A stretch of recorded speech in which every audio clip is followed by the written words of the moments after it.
Hello, hello, hello! Magandang araw sa inyo mga guys! So, for today's recipe ay gumawa ko ng escabeche gamit ang tilapia. So, yun nga, ang una nating gagawin, syempre, nalinisan ko na dito yung ating tilapia at nalagyan ko na ng asin at paminta. So, naglagay na ako dito sa ating kawali ng maraming mantika kasi i-deep fry po natin yung ating tilapia. Mas toasted, mas masarap. Yun yung gusto ko guys. So, depende sa inyo kung ayaw nyo ng maraming mantika o kung kulang sa mantika, okay lang kahit konti ang mantika na gamitin natin. And yung ginamit ko pala ditong mantika dahil used oil po ito. So, para makatipid din tayo sa mantika kasi masayang naman yung ating mga used oil na napagpituhan ng kuba at saka samosa nila. So, ayun nga guys, yung isang tilapia ay hiniwa lang ko lang dito sa kalahati at saka pinrito ko dito. So, tinosted ko lang yung kabilang side tsaka ako binaliktad guys. So, hayaan na natin mat-toasted yung ating tilapia at ito yung mga kailangan nating sangkap sa ating escabeche. Siyempre, gagamit tayo dito ng ketchup, any brand, vinegar, oyster sauce, liquid seasoning guys. And gagawa tayo ng slurry mamaya para pang palapot guys. So yun nga guys, at nag-brown na at toasted na ito yung ating tilapia ay hinango ko na dito sa ating mainit na mantika at transfer ko lang sa ating platito. So yun nga guys, nahirapan pa ako dito sa pagkuha sa ulo na ito at napagkalaki. Ay, sana all malaki. Char lang. So, yan nga guys, nilinisan ko lang yung ating kawali na ginamit. At naglagay ako ng malinis na mantika, pero syempre yung used oil pa rin yung ginamit natin. Pero hindi yung pinagprituhan ng isda guys. So, nilagay ko nga dito una yung ating luya. Syempre ang sibuyas, gumitong hiwa ko. At ginisa ko lang yan, yung ating luya at sibuyas. Hinayaan ko lang lumabas yung bango niya guys, nila. Okay? So, hiniwalay-hiwalay ko yung ating sibuyas, guys. Masyado silang sweet sa isa't isa, kaya ihiwalay muna natin. Siyempre, nagdagdag ako dito ng ating bawang na hiniwag lang natin sa saktong size. So, depende kung anong gusto nyo hiwa sa mga sangkap ninyo. Pero usually, ito yung gusto kong hiwa sa ating escabeche. Pakaba talaga ito. So, ayan, at hinayaan ko lang lumabas ang bango ng ating mga sahog. Yan. Ginihalo-halo ko lang yan, guys. At hinayaan ko lang mag-slightly brown. Pagkatapos niyan ay ilagay ko na yung aking carrots dito. So, konti lang yung ginamit ko dyan. About half lang na malaking carrots.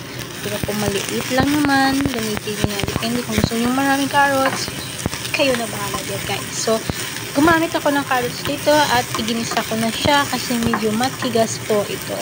So, medyo manipis naman yung pagkahiwa ko. At pagkatapos ngayon guys, ay syempre nilagay ko na yung ating mga sauces. Yes po. Ang ginamit ko na naman ay syempre, alam niyo na guys, tansya cream. Yan guys, tansya-tansya lang yan guys. So, bahala na kayo magtansya kung may measurement kayo, gamitin nyo guys. Pero ako, tansya lang talaga guys. Kasi, tikman din naman natin yung kung anong kulang mamaya. So, ayan. Naglagay ako ng oyster sauce at seasoning liquid.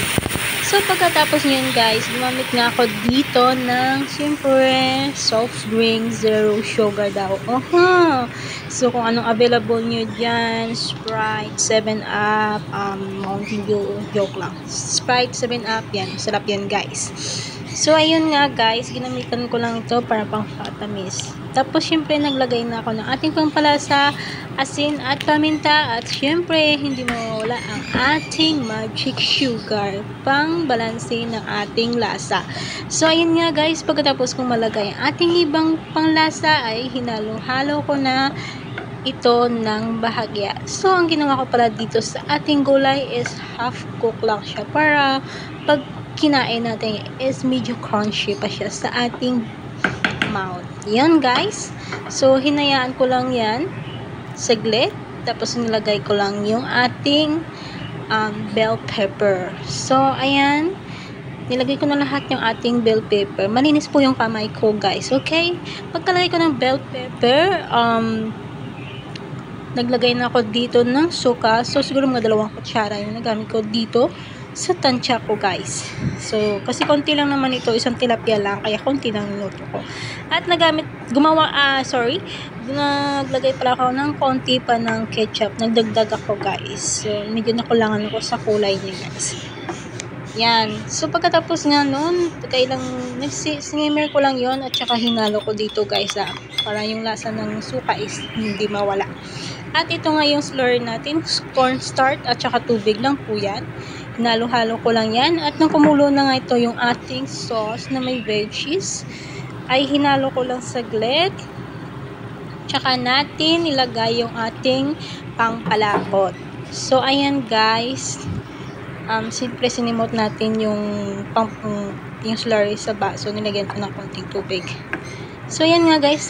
Malapit at madali lang itong lumapot. Hinalo-halo ko siya guys para hindi siya umuo doon sa pinaglagyan natin ng slurry. So, sa ganitong consistency, bahala na kayo dyan, guys. So, pag sa tingin nyo okay na yung sauce niya, malapot na, pwede nyo na itong hanguin, guys. Tsaka, pagkatapos, transfer na natin dito sa pinirito nating isda, guys. So, ganito lang, guys, gumawa ng escabeche po na isda. Ganito ako magluto ng escabeche. So, syempre, garnish natin yung ating spring onion and voila! Tapos na po. Luto ng ating tilapiyang escabeche. Hope you enjoy this video and hope you'll follow me for more videos recipe. Thank you!